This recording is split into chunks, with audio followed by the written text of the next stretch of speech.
21 अप्रैल 1526 की सुबह पानीपत का मैदान तलवारों और तोपों की गूंज से इतिहास बदलने वाला था।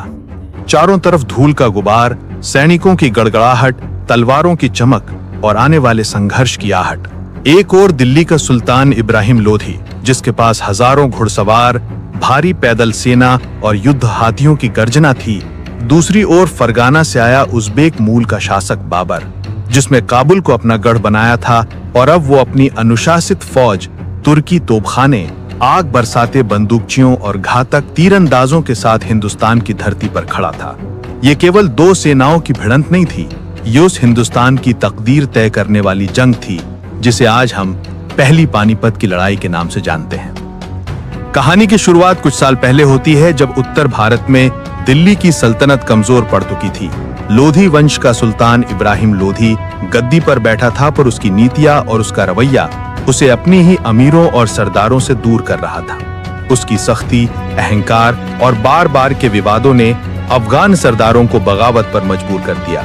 इनमें से कई अमीर इतने नाराज हुए कि उन्होंने बाहर से मदद बुलाने का फैसला किया। उनकी नजरें काबुल के शासक बाबर की ओर गईं। बाबर तैमूर और चंगेज खान की नस्ल से था और उसके दिल में हिंदुस्तान जीतने का सपना बहुत पहले से पल रहा था। मौका अब उसके दरवाजे पर दस्तक दे रहा था, क्योंकि दिल्ली के दुश्मन उसके दोस्त बनने को तैयार थे। अफगान सरदारों की बगावत और इब्राहिम लोधी से उनकी नफरत इतनी बढ़ गई थी कि वो बाबर के दरबार तक पहुंचे। बाबर अपनी किताब बाबरनामा में लिखता है कि किस तरह दिल्ली के कुछ सरदारों ने उसे बुलावा भेजा। कहा कि आओ, इब्राहिम लोधी को गद्दी से हटाओ और हमें उसकी सख्ती और जुल्म से निजात दिलाओ। मगर बाबर के मन में ये केवल एक मदद का प्रस्ताव नहीं था। वो जानता था कि दिल्ली पर कब्जा करना पूरे हिंदुस्तान की चाबी हाथ आने जैसा होगा।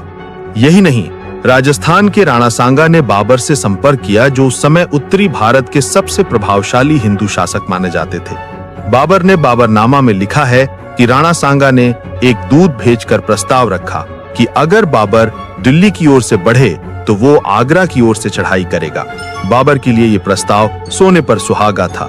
एक ओर दिल्ली के अमीर उसका सहारा बनने को तैयार थे, दूसरी ओर राजस्थान का सबसे ताकतवर राजा उसकी मदद का इच्छुक था। बाबर ने साफ समझ लिया कि ये समय हिंदुस्तान की ओर कूच करने का सबसे अनुकूल अवसर है और उसने उसी क्षण अपनी तैयारियां तेज कर दी। दूसरी तरफ इब्राहिम लोधी अपनी ताकत के घमंड में चूर था। उसके पास लाखों सैनिकों की विशाल सेना थी और हजार युद्ध हाथी थे, मगर उसकी सेना बिखरी हुई थी, वफादारी कम थी और अनुशासन नाम मात्र।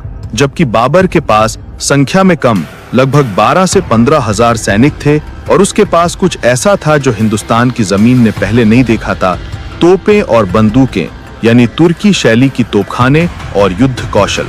बाबर अपने साथ ऑटोमन तुर्कों से सीखी हुई लश्करी रणनीतियां भी लाया था। उसने पानीपत पहुंचते ही मैदान में तोपें जमाई। उनके बीच बचाव के लिए गाड़ियां और रस्सियों की कतारें लगाई गईं, ताकि दुश्मन सीधे आकर हमला न कर सके और उनकी सेना टुकड़ों में बट जाए। और फिर आई 21 अप्रैल 1526 की वह सुबह, जब सूरज की पहली किरणों ने पानीपत के मैदान को छुआ। तब दोनों सेनाएं आमने सामने खड़ी थीं। एक तरफ इब्राहिम लोधी की विशाल सेना, लगभग 1 लाख सैनिक और लगभग 1000 युद्ध हाथी। इब्राहिम को अपने इस ताकत पर पूरा यकीन था। उसका मानना था कि संख्या और हाथियों की दहशत बाबर की छोटी सी फौज को कुचल कर रख देगी। लोधी ने अपने सेनापतियों को भी विभाजित किया था। दाएं फ्लैंक की कमान मलिक काफूर और हसन खान के हाथ में थी। बाएं फ्लैंक में कुछ अनुभवी अफगान और राजपूत सरदार तैनात थे और बीच के मुख्य मोर्चे की जिम्मेदारी स्वयं इब्राहिम लोधी ने संभाली हुई थी। दूसरी ओर बाबर मात्र 12 से 15 हजार सैनिक, लेकिन वे सैनिक अनुशासित, संगठित और नई युद्धक तकनीक से लैस थे। बाबर के साथ उसके अनुभवी सेनापति मौजूद थे। इनमें से उसका अपना बेटा हुमायूं, जिसकी उम्र उस समय केवल 18 साल थी, दाएं फ्लैंक की एक टुकड़ी की देखरेख कर रहा था। ये उसके लिए पहला बड़ा युद्ध अनुभव था। वहीं बाएं फ्लैंक की अगुवाई कंधार के मोहम्मद सुल्तान मिर्जा और हुमायूं बुगा के हाथ में थी, और सबसे अहम बाबर का विश्वास पात्र कमांडर उस्मान तुर्क, जो तोपखाने और मैचलॉक बंदूकचियों की टुकड़ी को नियंत्रित कर रहा था। बाबर ने युद्ध की शुरुआत के लिए तुर्की शैली की अरबा पद्धति अपनाई, यानी गाड़ियों को रस्सियों से जोड़कर लंबी कतारें बनाई गईं और उनके बीच तोपें और बंदूकची तैनात किए गए। ये किला जैसी मजबूत संरचना दुश्मन के हाथियों और घुड़सवारों को सीधे हमला करने से रोकती थी। उसके पीछे तीरंदाज और घुड़सवार तैयार बैठे थे, जो अवसर मिलते ही चारों तरफ से हमला करने वाले थे। लड़ाई का बिगुल बजते ही इब्राहिम लोदी की पैदल सेना अपने भाले और तलवारों के साथ आगे टूट पड़ी। घुड़सवार तेज रफ्तार से आगे बढ़ने लगे और विशाल हाथी, जिन पर लोधी को सबसे अधिक भरोसा था, चिंघाड़ते हुए मैदान में टूट पड़े।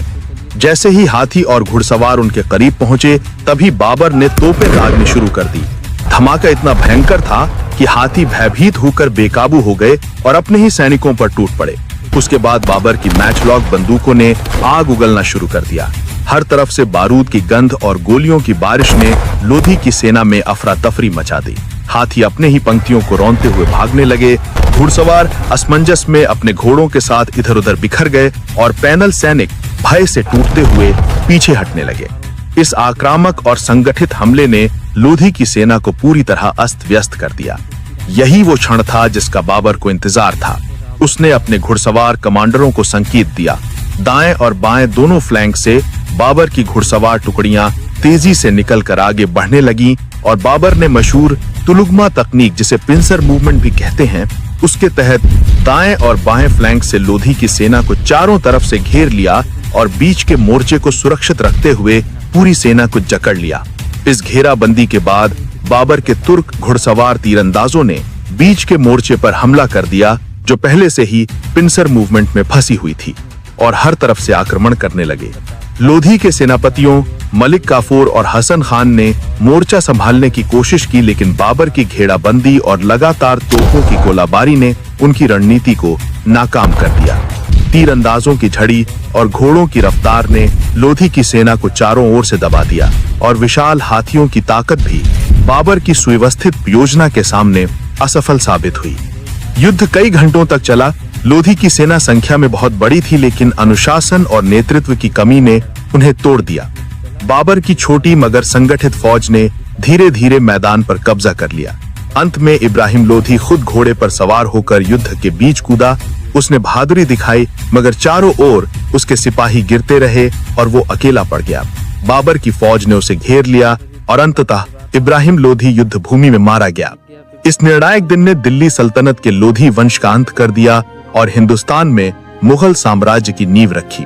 बाबर की तोपें और उसकी तुलुगमा घेराबंदी रणनीति ने यह साफ कर दिया कि अब युद्ध केवल संख्या की ताकत से नहीं, बल्कि नई तकनीक और दूरदर्शिता से जीते जाएंगे। पहली पानीपत की लड़ाई सिर्फ दिल्ली के ताज की जंग नहीं थी, बल्कि भारत का इतिहास का एक मोड़ थी, जिसने दिखा दिया कि बड़ी सेना बेकार है अगर उसमें अनुशासन और रणनीति की कमी हो। इस मैदान की मिट्टी ने उस दिन ये गवाही दी कि तोपों की गड़गड़ाहट के साथ एक युग का अंत हुआ